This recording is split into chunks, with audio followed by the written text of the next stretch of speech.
Assalamualaikum warahmatullahi wabarakatuh. Saya Renaldi Haidir dari kelas 10 IPA 2. Kali ini saya akan membahas mengenai sesuatu yang mungkin beberapa dari kalian sudah tahu. Yap, Chernobyl.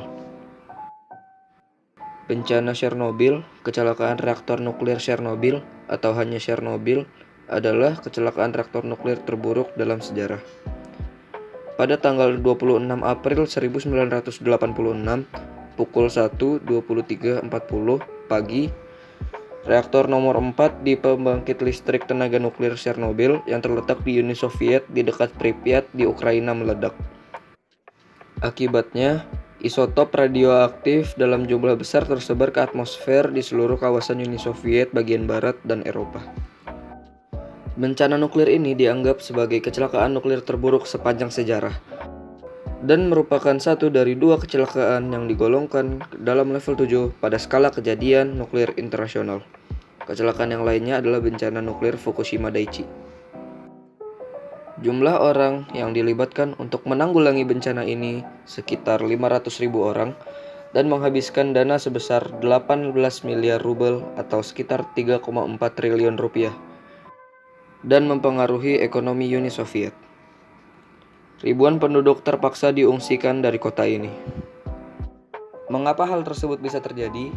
Hal ini dikarenakan di pabrik nuklir sedang menguji reaktor nomor 4 karena sistem pendingin bekerja di bawah daya yang terbatas. Tapi mereka mematikan sistem pengaturan daya dan mematikan sistem secara otomatis, sehingga semua tanda peringatan keselamatan dan gangguan anti ledakan lainnya tidak terdeteksi ketika sistemnya mati.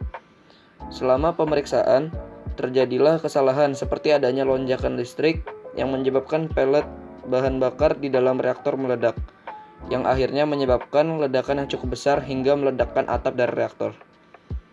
Saat udara bercampur dengan gas karbon monoksida di dalam reaktor, sistem mengalami kebakaran selama 9 hari, yang juga mengakibatkan bahan radioaktif yang keluar dari reaktor dan memasuki atmosfer.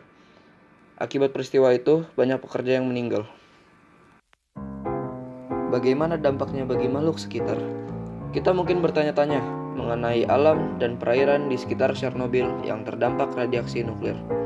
Memang, secara resmi wilayah itu disebut sebagai The Exclusion Zone atau zona pengecualian. National Geographic mengatakan ada beberapa kekhawatiran kalau paparan radiasi nuklir bisa menyebabkan makhluk hidup atau hewan mengalami mutasi yang bisa diturunkan dari generasi ke generasi.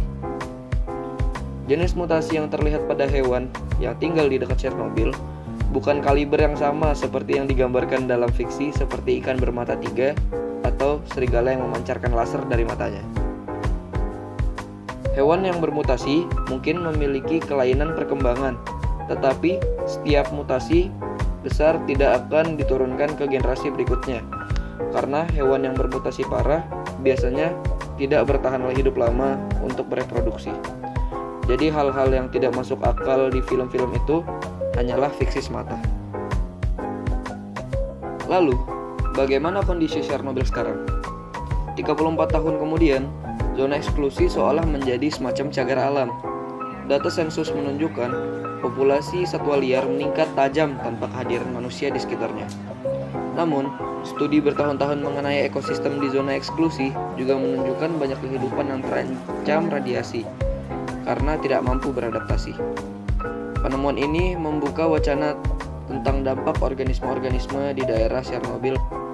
Sekian dari saya. Assalamualaikum warahmatullahi wabarakatuh.